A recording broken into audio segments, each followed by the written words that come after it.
नमस्कार दोस्तों, स्वागत है आपका मेरे YouTube चैनल पर। बहुत समय बाद वीडियो लेकर आए हैं। अभी तक यूपीपीसीएल पे वीडियोस बना रहे थे, यूपी ट्रिपल एससी के लिए वीडियो आया है ये। आप सभी लोग जो इंतज़ार कर रहे थे पैट 2023 का, उनके लिए खुशखबरी है। आज पैट 2023 का नोटिफिकेशन जारी कर दिया है यूपी ट्रिपल एससी ने। तो सिंपल सी बात, 2024 के अंदर जो बच्चे यूपी के अंदर जॉब करना चाहते हैं, यूपी के किसी भी विभाग के अंदर ग्रुप सी की पोस्ट के लिए, उनको ये फॉर्म भरना बहुत बहुत ज़रूरी है। अगर वो ये फॉर्म नहीं भरेंगे, इसमें पार्टिसिपेट नहीं करेंगे, अच्छे अंक लेकर नहीं आएंगे, तो 2024 में मान लीजिए जितने भी विज्ञापन निकलेंगे वो स्थान नहीं बना पाएंगे।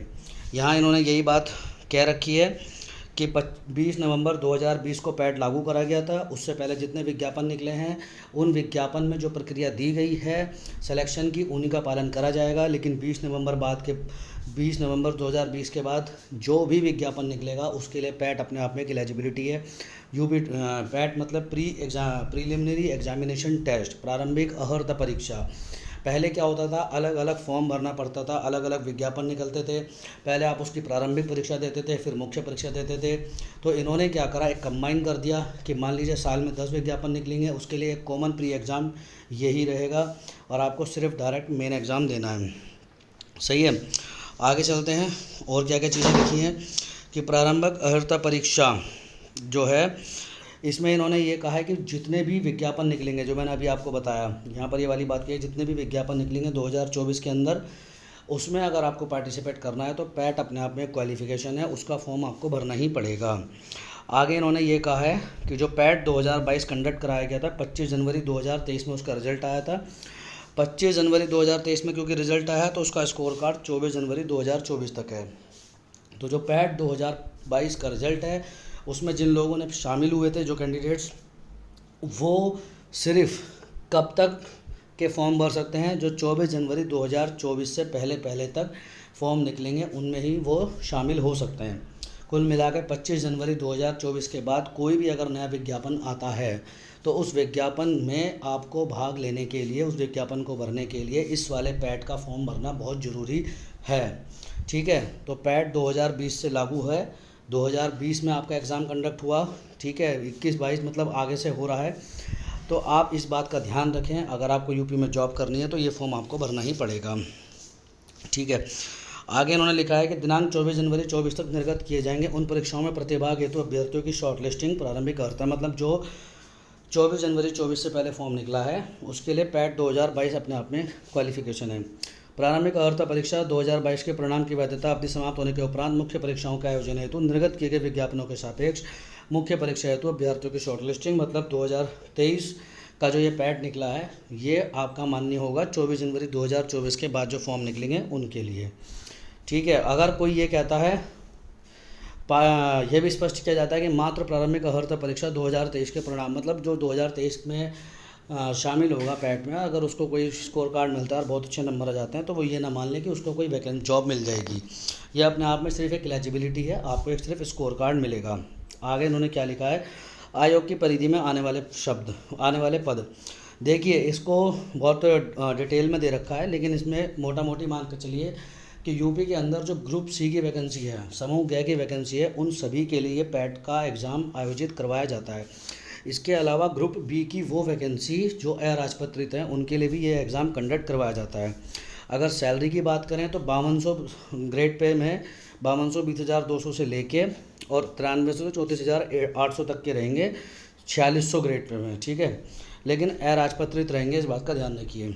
अभी जो विभाग इसमें शामिल हैं, अगर उनमें से कोई विभाग अगर चाहे या उस विभाग का कोई पद अगर चाहे, तो मतलब उस विभाग के किसी पद के बारे में शासन निर्णय लेके उसको अलग कर सकता है, मतलब उसे पैट से अलग कर सकता है। पर अभी ऐसा कुछ है नहीं, जितने विभाग इसमें हैं वो अपना अधियाचन देते जाएंगे यूपी ट्रिपल एससी को और आप फॉर्म भरते जाएंगे। आगे देखिए इसमें क्या लिखा है, आवेदन शुल्क। इस फॉर्म को भरने के लिए नॉर्मल फ़ीस दी गई है। जनरल कैटेगरी के लिए 185, ओबीसी के लिए 185, एससी के लिए 95, एसटी के लिए भी 95, और जो पीएच कैंडिडेट होते हैं फिजिकल हैंडीकैप, उनके लिए मात्र 25 रुपये की फ़ीस है। शैक्षिक अर्हता, ये बहुत ज़रूरी है।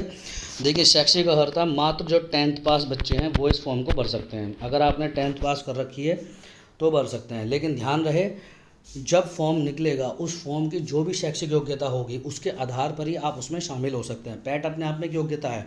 आप उसको 10th पास हैं तो भर सकते हैं, 12th पास हैं तो भर सकते हैं, ग्रेजुएशन है, पोस्ट ग्रेजुएशन है, बीटेक एमटेक कुछ भी कर रखा हो, 10th पास के बाद ऊपर आपके पास कितनी भी क्वालिफिकेशन है आप इस फॉर्म को भर सकते हैं। लेकिन जब मेन एग्ज़ाम का कोई वैकेंसी अगर आगे निकलती है, उस वैकेंसी के लिए जो एलिजिबिलिटी दी होगी, अगर आप उस एलिजिबिलिटी को पूरा कर सकते हो पैट के साथ साथ, तभी आप उस फॉर्म को भर सकते हैं। ठीक है। इसके अलावा इन्होंने ये कहा है कि आपको एक स्कोर, यहाँ इन्होंने कहा है कि उल्लेखनीय है कि विभिन्न विभागों के नियंत्रण अधीन भिन्न भिन्न प्रकार के संगत पदों के अध्याचन एवं सेवा नियमावली के अनुसार ही मुख्य परीक्षाओं के आयोजन हेतु विज्ञापन किए जाएंगे।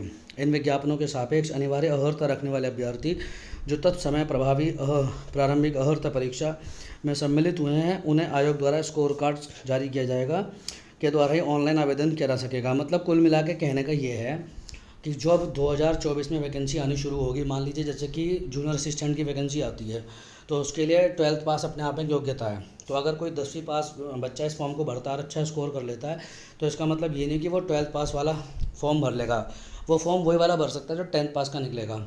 ऐसे ही अगर मान लीजिए लेखपाल की वैकेंसी निकलती है, उसमें भी 12th पास मांगते हैं, तो उसके लिए भी आपको 12th पास होना ज़रूरी है, भले ही आपने पैट में अच्छा स्कोर करा हो या पैट में शामिल हुए हों। तो जो योग्यता उस साल के एग्ज़ाम के लिए निकलेगी, उसको पूरा करना आपके लिए बहुत ज़्यादा ज़रूरी है। और एक बात इसके अलग, जो 10th पास आपकी होनी चाहिए, वो फॉर्म भरने की लास्ट डेट तक होनी चाहिए। जो इस फॉर्म भरने की लास्ट डेट क्या है, 31 अगस्त 2023। आगे इन्होंने क्या कही है, आयु सीमा। आयु सीमा की सिंपल सी बात है, इसको समझ लीजिए। आयु सीमा आपकी होगी, कितनी होगी, आयु सीमा जो है 18 साल से लेकर 40 साल तक के जो भी स्टूडेंट्स हैं वो इस फॉर्म को भर सकते हैं। पर एक बात ध्यान रखिएगा, आप 18 साल से लेकर 40 साल तक इस फॉर्म को भर सकते हैं। इसके अलावा जो रिजर्व कैटेगरी के लोग हैं, जिनको 3 साल 5 साल 10 साल इस तरह का एज रिलैक्सेशन मिलता है, वो भी इस फॉर्म को भर सकते हैं।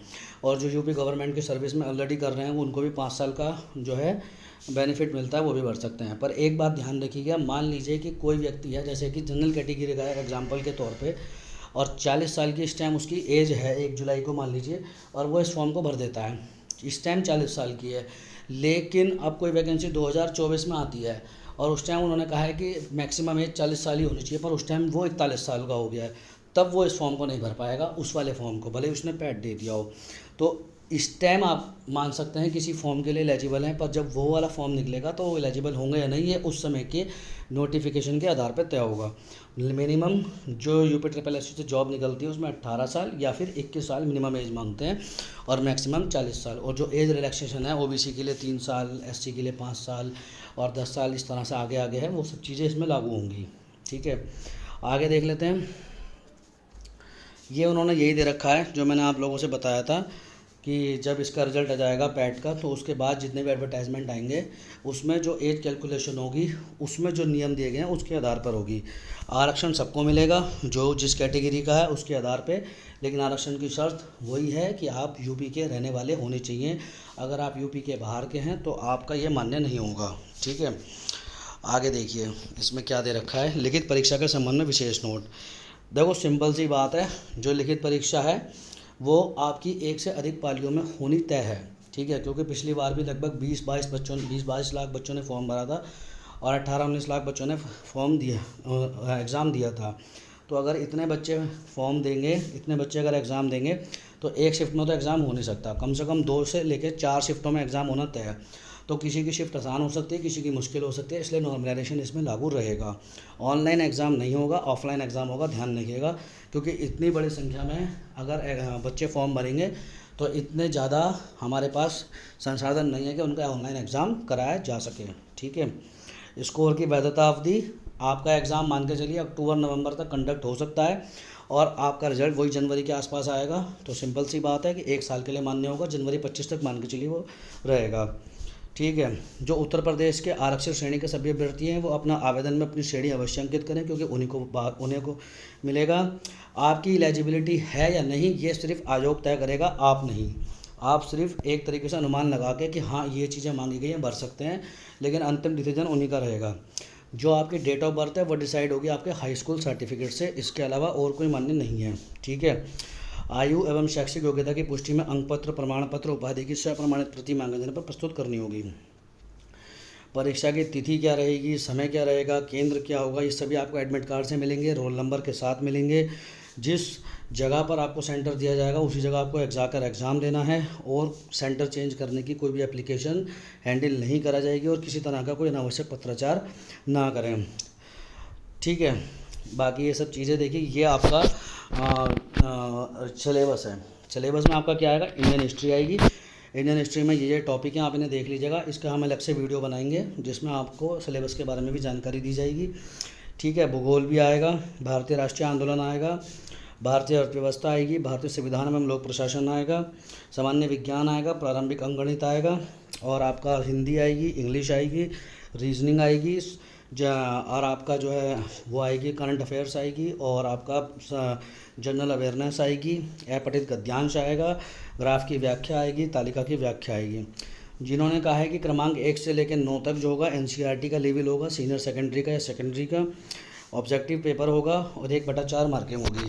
अब जो बच्चे नए हैं, जो पहली बार इस चैनल पर आए हैं, या फिर जो पहली बार फॉर्म भरेंगे, खास करके जो 10th पास हैं, जो पहले से ही इस कंपटीशन वाले वर्ल्ड में उतर चुके हैं, उनको पैट के बारे में पता है। लेकिन जो लोग फर्स्ट टाइम आ रहे हैं, वो अब एक शॉर्ट नोट में समझ लीजिए कि अगर यूपी का एग्ज़ाम आपको देना है, कोई भी यूपी के किसी भी डिपार्टमेंट में आपको नौकरी चाहिए, तो इस फॉर्म को लपक के भर दीजिए, क्योंकि 10वीं पास इसमें योग्यता है।